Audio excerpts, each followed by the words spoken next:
Because she wants a gigs, and according to their culture, there are people that don't do makeup, a lot of makeup. So to them it was okay, but to me, okay. Sikuvula because she was comfortable with it. Acheche yasaba, more so like it's what she asked for. Ashikegera. Kati nze nga nzisinga buyinza bugamba mbunyo ki makeup yabuzeemu. No. Because ye yabadde comfortable. Definition of makeup eno girabye ku kino ogamba this makeup is on point. First and foremost, ntungira skin work y'omuntu. Good makeup has to be very flawless. Nga kyanga yakwanchikola bakasazeemu bwe kati. Yeah. Nga obutuuka musana omungi takulukuta. Good makeup omuntu ne waba musanya gutya. Ekyo yokuziraba kungulu. Because it's so natural that someone has to sweat. Yeah. Ekyo kyosobola tewali n'omu asobola kijjawo because tewali muntu asobola kujjawo nature. Ekitegeezo ekyo tukijje kuba blame tujije kuba makeup artist kale omugole yina makeup ayiika. Eyo mentality abantu gye balina mbunyo makeup omulungi ne wabanga Rihanna yali ku stage ng'ayimba because bo tubamanyi Rihanna has a brand called Fenty. It's one of the top makeup brands. Ne waba ayimba ku stage atuya. Okay. Naye kye tulabira mu makeup mulungi olaba zino entuuyo ne bakuteekako akaveera ne ziyita kungulu. That's what we see actually. Okay. Kye tulaba. So ku makeup oli omulungi ziyitako obuyisi. Ziyitako obuyisi era oba ne fan oba ekintu ky'okwewuja oba n'ogenda ku environment eri cool zikala. Nakakana ntulaba nga makeup ayingidde. But sikulaba nga makeup ayi like entuuyo zigenda ne makeup we but. Atumulabira ddala atumula alimu n'ekkubo. Exactly. That's no good makeup. Kati oyo abamukoze kiba kibulamu. Si ku abamukoze. Kiva ku products z'akozesa. So each makeup artist mulungi ne products ezimugjayo. Everyone has their own art. But products zonga zo zezikujjayo. Kubanga tulinga abantu nga tebasobola kukola makeup. But because they use good makeup products, their makeup is good. Okay. Nechula babalinga, they have really the good talent, they have the art. Yeah, because they use undirected or like, let me say, not good makeup products, but nechula banga, their work is bad. But they really have good art. Okwesiganya bino ebizigo n'eyeruka si makeup. Kodi abantu bagamba oyo mulungi mweru bagenda mukolako biki. Bayina manya kirala obweru tebugitamininga muntu kunyuma. Yo. Nyamuddugavu basomukolako nyanyuma ate ng'asinga omweru. Just because omuntu omweru ngaera bw'olaba ettaala mu nzikiza. Wekibeera mbo like avaayo like you go. Nasenga wange awo Mariam Kids Center ali awo ku mini price mweru n'ekyo ye makeup ayakabwasi.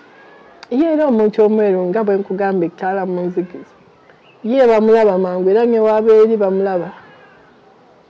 Ne bagamba oyo kimala bumazi. Yeah. Is there incidences whereby you have to apply extra makeup omuntu okuvaayo? Nogamba ono ye nyina like buli kamu n'olira ngu olina okukajjayo. Buli kimu olina kukola ky'oteekeddwa okukola buli kimu kyekola kyokka. So there's no need of applying extras. Extras. Era okola nga wawulidde extras. When you do extras, omuntu ayitawo. Wali abantu betwala bagamba omutuufu wa makeup yamufiiriddeko. Munyaye si kufiirawo, but oba olina kukola ky'oteekeddwa kukola as a makeup artist.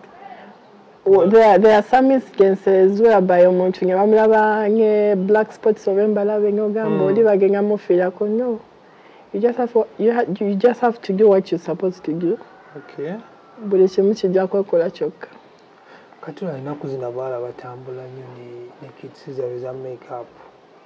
Olina ganze mukwano ntambula n'ebyange. Naye ate atambudde nabyo n'atuuka ku mukolo n'atandika okusumbuwamu. Ng'ajjukira si mugole. nti no ni mukwano zinyina kale akasige kano kale ka lipstick kano natwala macho byetayi pozi wage yautoba toba wabudde siba wanya kujje bakole emikolo gyabwe osokola wa attention yo yeah nenga mukulabo ko olaba like makeup yandibadde at what limit yandibadde akoma towards like umugole watulaba olina jja like najja kumacha sawa 3 natandika makeup namuba ku sawa 5 ekyo bakiba ki no kale nga tuze mu mazima nga bwe nkugambye buli omu alina enkola ye ey'ebintu nze nja kujja nkole ku mugole essaawa 2 oyo ajja kujja nkole ku mugole essaawa 1 oba gyakiika 3 omulala akole so it depends on the makeup artist naye basically wekubanga it's a function oba mukolo gwa muntu tekiringa kyekikujjako gwe nga gwe makeup artist okukeera kera notuuka wali ku mukolo ng'obudde bukyali yes because tulinga eyo trend ya morning shoot eyo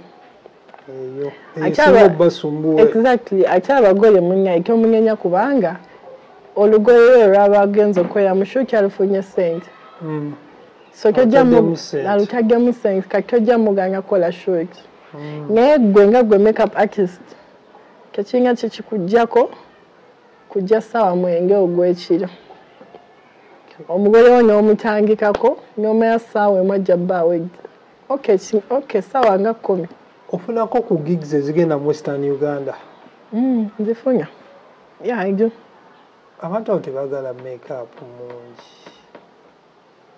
kikoluta kuba because oyinza okujja gweyagala omukoleko nebagaffe tetubyagala do they like kind of embarrassment nga bwe nkugambye enkola omuntu kyayagala omuntu aba era agambe kubanga era skill oba olaba they're from the west they are well known for that tebaagala makeup era obulina okukola kyebaagala naye nga ate akujja eri yonna nakulesaga enkolaako naye notandika omukolako naga kano komon tewali buzibu era sente ezo zabampadde ngina okukola kyayagala kubanga balakitime aba boss wange lwaki mba nkola olugezigezi yeah so mba ngina kukola what they want okay ogambye mu package zo z'ogaba olina package gy'ogaba eyo mugole metron senga mama mama tebaba yeah tebabaamu then olina kati awaliwo package endala mugole yekka kati kuliko n'enviiri oba ekibuuzo kyebuuza do you do hair styling yeah I do hair styling okay yeah so kaba ngagambye all package ya makeup and hair makeup only hair only